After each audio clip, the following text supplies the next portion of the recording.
नमस्कार. माझ्या ज्योती गोसावी नावाच्या धार्मिक आध्यात्मिक यूट्यूब चॅनलवरती आपणा सर्वांचे स्वागत आहे. लाईक करा, शेअर करा, सबस्क्राईब करा. आता आपण पाहत आहोत नर्मदा पुराण अध्याय 8वा. आदित्य रूपधारी जगताची संहार शक्ती नर्मदा. त्वदीय पाद पंकजं नमामि देवी नर्मदे बिंदु सिंधु सुस्कलं तरंग भंग रंजितम द्विषत्सु पाप जात जात कारी संयुतम कृतांत दूत काल भूत भीतिहारी वर्मदे त्वदीय पाद पंकजं नमामि देवी नर्मदे. श्री गणेशाय नमः.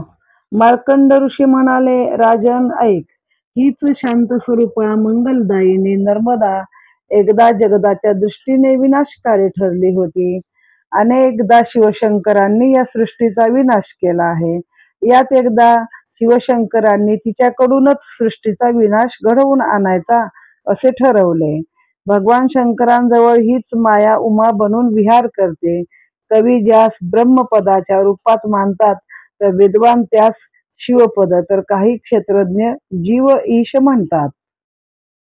सांख्यमतवादी त्यास निश्चय इत्यादी संबोधतात, तर काही त्याला आद्य, ईशान, अजन्मा आणि प्राचीन म्हणतात. तोच एकरूप असून अनेक रूपधारीही आहे. तोच नामरूपरहित, अविकारी, अविनाशी आहे. हाच तुरीय अवस्था धारण करणारा ध्यान, अर्थ, विज्ञान स्वरूप परम सूक्ष्म या सर्वांचा श्रेष्ठ स्वामी आहे. यातूनच अनेक भाव प्रगट होतात. हेच विष्णू बनून जगताचे पालन करतात. प्रलय आल्यास सर्व उत्पत्ती यांच्यामध्येच विलीन होते.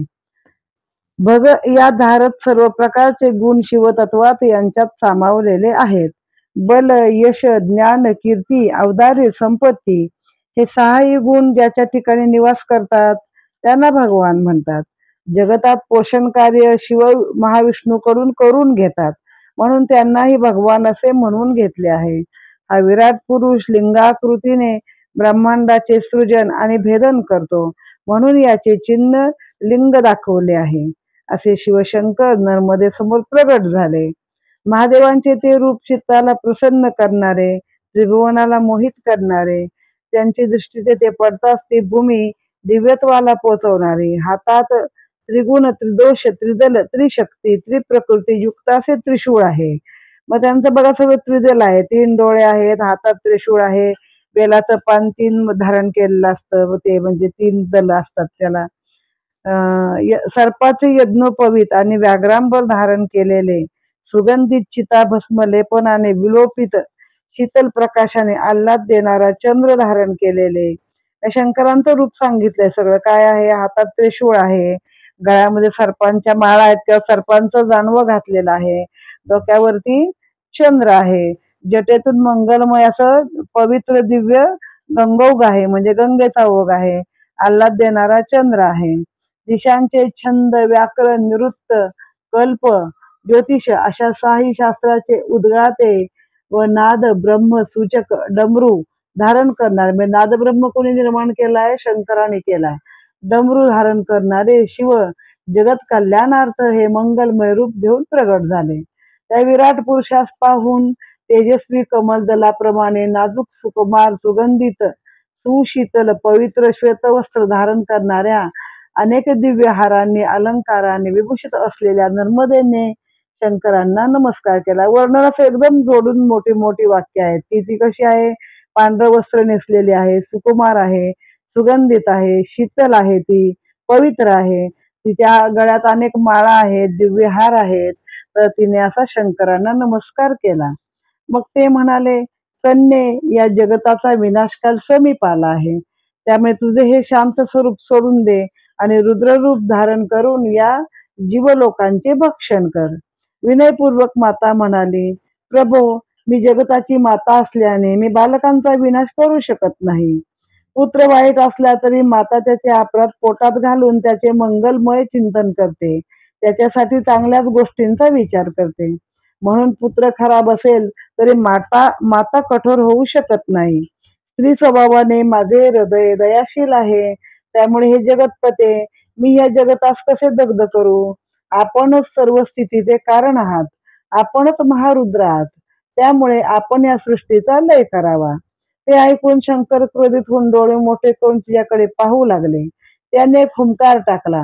ओम हुम फट स असे उद्गार काढले. हा शांती शक्तिरूपी उद्गार टाकताच ती शांत स्वरूपा नव उन्मेषशालिनी बनली. तिने आपले केस सोडले, पांढरे असणारे वस्त्र लाल भडक झाले. ज्या तिच्या नेत्रकटाक्षातून वात्सल्य द्रवत होते त्यातून आगीचे लोळ बाहेर पडू लागले.